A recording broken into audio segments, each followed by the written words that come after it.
Guys, Kagan here. Today we're going to show you how to replace your fuse in your lawnmower or tractor. So you would need two things to replace your fuse.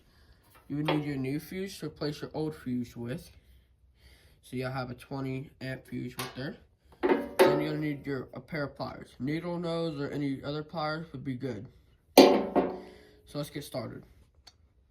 Alright, so now that we're in the back of our lawnmower, you can see, I don't know if you can see that well. I might have to bring out a flashlight for it. Down here, you can see your fuse right there. And you're going to want to replace that. So let me go ahead and get a light. So right there, so you can see right there, there's your fuse. Right there.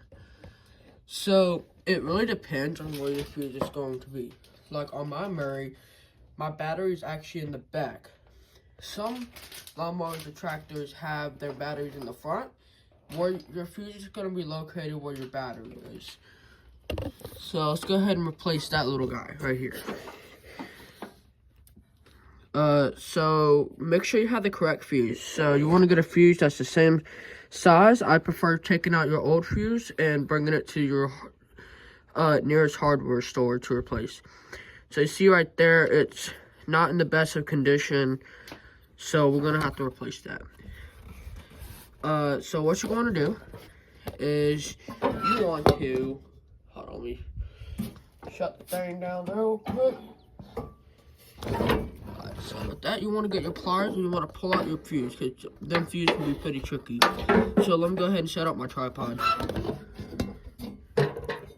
So I have put y'all in the actual wheelbarrow. So right here, it's going to be your fuse. See, 20 amp. You want to get your pliers. And you're just going to pull that fuse out with your pliers. I don't know. So right there, you put your pliers. My pliers are a little bit rusty, so they're a little bit hard to open and close. So sorry about that. I'm just going to pull your old fuse out. So it looks like our fuse is actually in really bad shape. But as I can see, it doesn't look blown. So how do you check for a blown fuse? It's in the center right there. You see that little arch? If it focus, that little arch is supposed to stand up straight, and it's not supposed to be a gap in the middle. I don't know if you can tell, but on the left, it's a little bit, it's got a crack in it, so the fuse is no good. So you're going to want to put in your new fuse, your brand, well, mine ain't brand new, I found it in my garage, but it still works. I have verified that it works. Make sure you verify that your fuses work, so get a fuse tester or use another tractor to get off of. So, now you see this part, you're going to put the fuse back in. So, wait, hold on, wrong side. Make sure you put your fuses in the right side. Make sure you don't put it in the wrong size. You just want to push it, see? So when you do this, you just want to push it in. Push it all the way in. And there you go. There you have it. You have just now completed putting your fuse in your new tractor and lawnmower. And yep, that's it for the video, guys. I hope you enjoyed it. And I will make some more tutorial videos like this. Peace out. What's up, guys?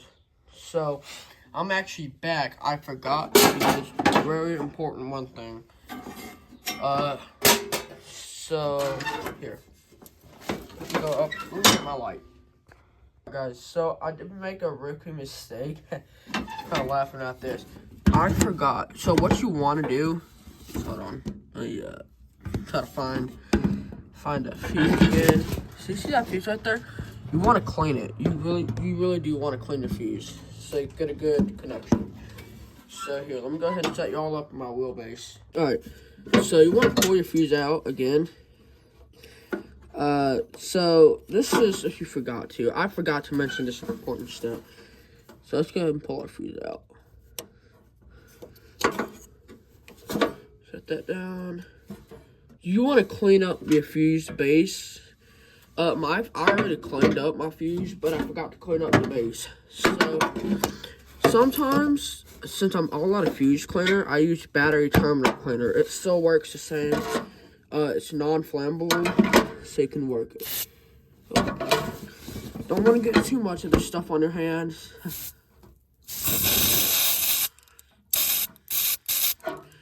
So you just want to spray that on there. I don't know if you can see that good, but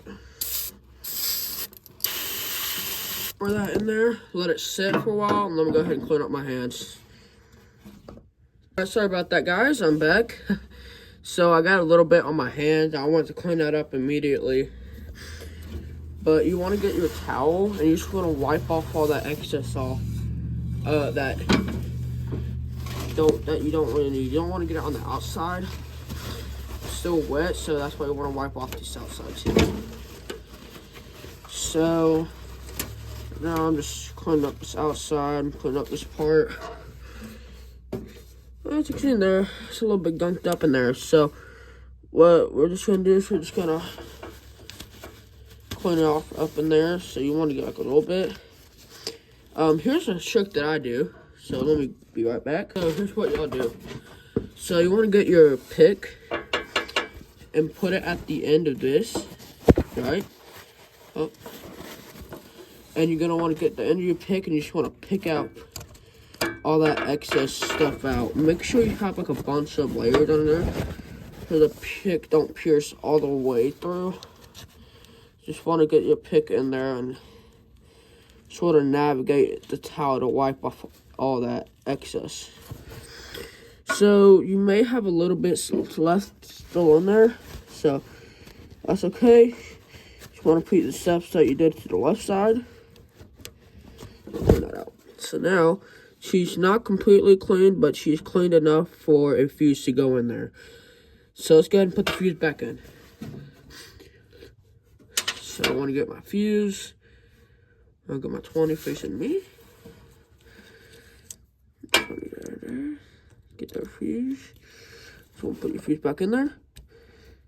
Make sure it's completely tight in there. And yeah. So that's what you do. Sorry, I really forgot the most important step of all. Yeah, I feel so dumb saying that, but so yeah, I will be starting a series on this mower. It's gonna be the Murray restoration project. I'm not gonna restore it. I'm just gonna try to get it running. It needs a new starter, so I'm saving up for that.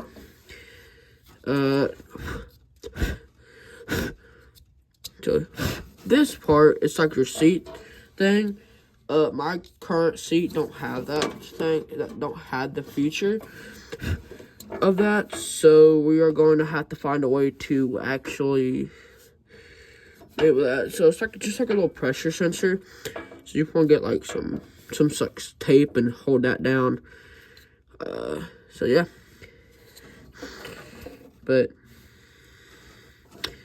I mean, this should be good because it's patent pending, so you should be good. But yeah, that's it for the video. And I'm sorry I forgot the step. But yeah, that's it for the video. And bye.